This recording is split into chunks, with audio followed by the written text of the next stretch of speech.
BDR units is all your build to rent units, all the units that you are going to be building and then holding on to them. For example, they will all be built and then leased. For example, we've got 300 of them. We've got a construction cost for each one of them. We also have a construction cost allocated per square meter if it is applicable. Average total built area per unit, average net rentable area per unit. So you might build something for more and then might have more area to rent or less area to rent, because that is where we use this number to calculate the efficiency. Now this should be 420, for example. This can be 420 again, 380 again, 480, and from 500. So I'm building a lot more, but then I'm renting a lot less, so to speak. So this could be more built area. For example, we could have maybe 500, and then 490 of that would be rented out. So average gross rent per month per unit. So that's what this value is.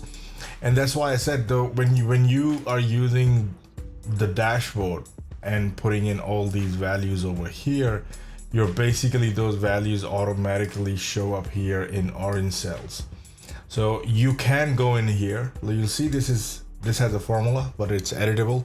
And if you wanted to edit that and say, hey, for this particular unit, instead of 3 it'll be 5%, you can, and you can change that to 5%. It'll turn blue, but that formula will not be there after that point.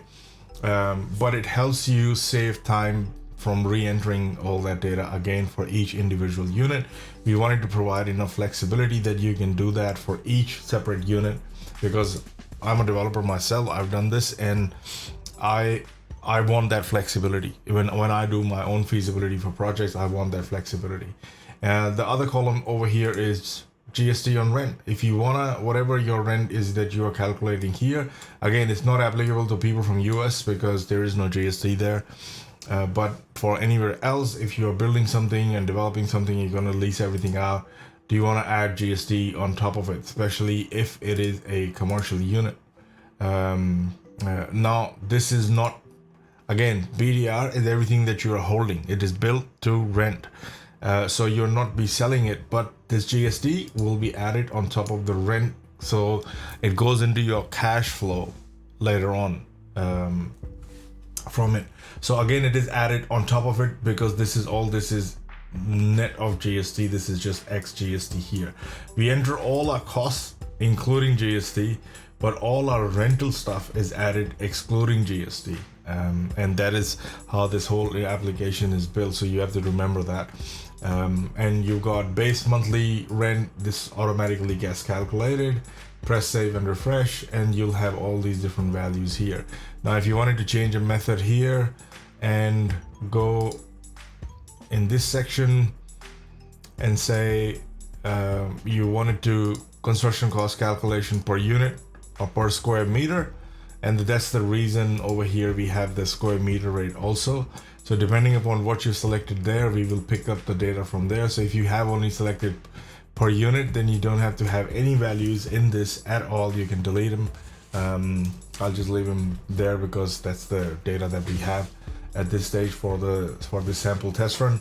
And that's pretty much it. So TBA again stands for total built area. This shows you a percentage of the total built area. Now this percentage is less. Why? Because you're also building 2 residential units and then another 36 commercial units. But this is 90% of all of that. So if you go onto our summary page, and onto a summary page, I'm going to zoom out a little bit here so I can show you. At the top, you'll see a configuration here. Total number of units, what are you building, what it is, and then you will see what percentage of these are they to the 100% of the land value, 100% of the construction value. That is what this is going to be. So you'll see that over here, you've got total build area is about 89.5%. And in here, what all we've done is rounded that to 90% to just show, because we don't have enough space and we don't want to show any decimal point.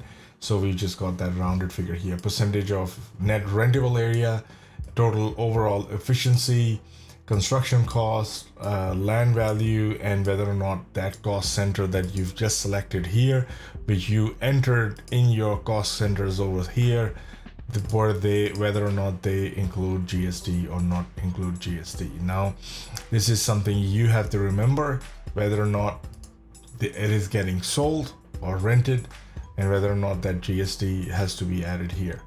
So that's your build to rent units, and that's all you need to do here.